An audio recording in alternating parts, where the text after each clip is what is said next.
There was a very interesting fan theory going around with Edge and the Judgment Day, so we'll see what that's all about. We'll also see what's going on with Sasha Banks, Bray Wyatt, and more. Let's start things off with everything related to the Judgment Day, because things are heating up again with the group, and there's a lot of fan theories surrounding them. So for this, Edge and Judgment Day theory, we'll have to go back to the Raw after SummerSlam. During the closing moments of that edition of Raw, Edge came out to once again balance the odds and help the Mysterios fight off the Judgment Day. But the controversy and cliffhanger of that specific edition of Raw was when Rhea Ripley got Dominik accidentally speared by Edge. Now, it was a big moment because Dominik did take that full spear from Edge, but it wasn't originally intended for Dominik. So Edge showed some signs and gestures that obviously he didn't mean to do that, and that it was just a mistake. So that brings us to the following week of Raw. Edge goes to Rey Mysterio and Dominik in the locker room and apologizes for the spear. Explains to him that it was in fact just an accident. Dominik says everything is cool, but proceeds to shove Edge. Rey tries to calm things down by telling Dom that they already talked about how it was an accident and how he's known Edge for 20 years, how he's basically family. Dominik responded by reminding Rey that he's known his own son for much longer with 25 years, which is obviously Dominik's age.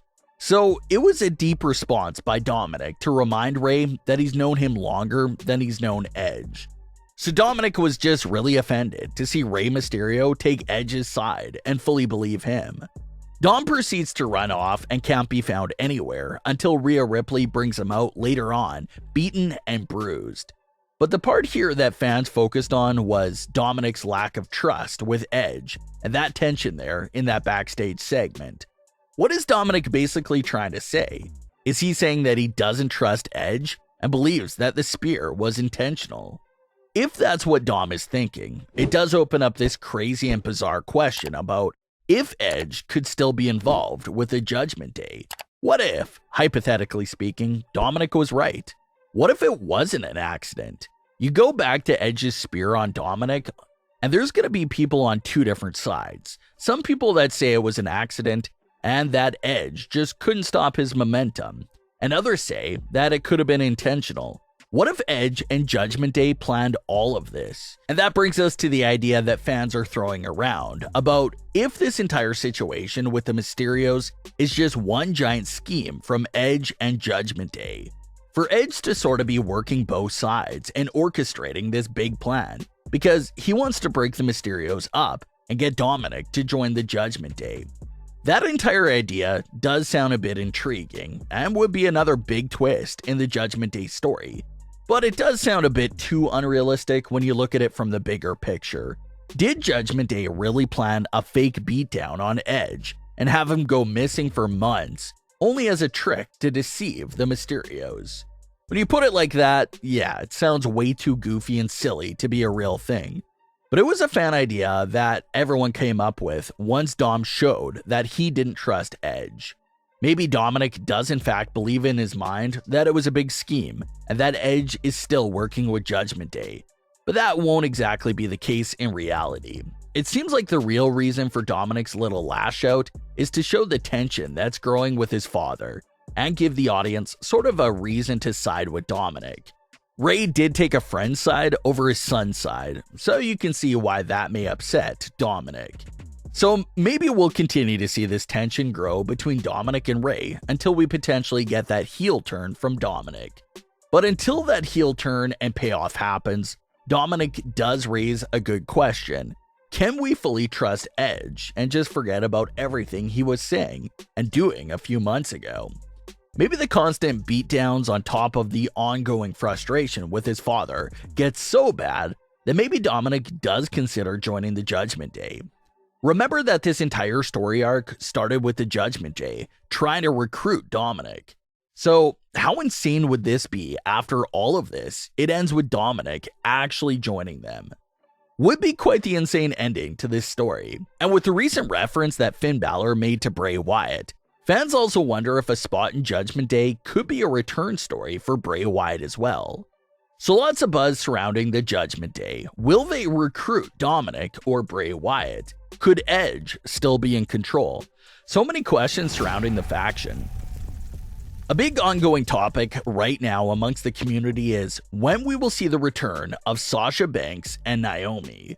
The former women's tag team champions who walked out of WWE in May due to creative frustration and appeared to be released from WWE have been in the headlines for the last few weeks about agreeing to come back to WWE.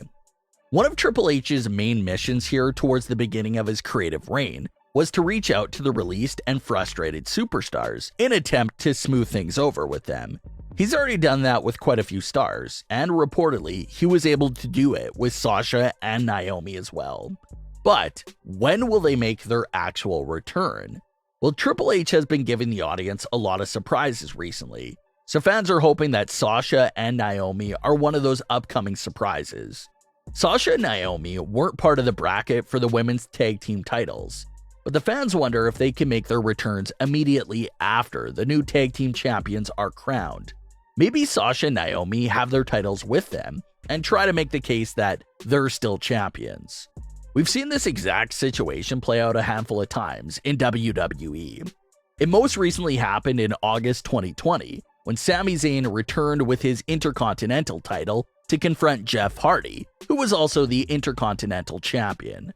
So, if WWE decides to do the same route of having Sasha and Naomi confront the new champions, this may be a great way to kick off this reboot for the women's tag team division. It sets up this big unification match between the former champions and the new title holders that just survived an entire bracket to become new champions.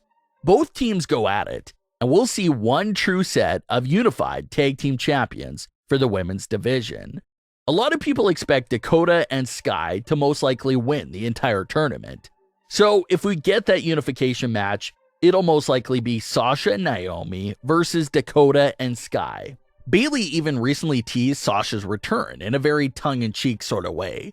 She posted a picture of her trio with a caption that read, "Sky's the limit." Sky's the Limit is the exact song title for Sasha's WWE theme song.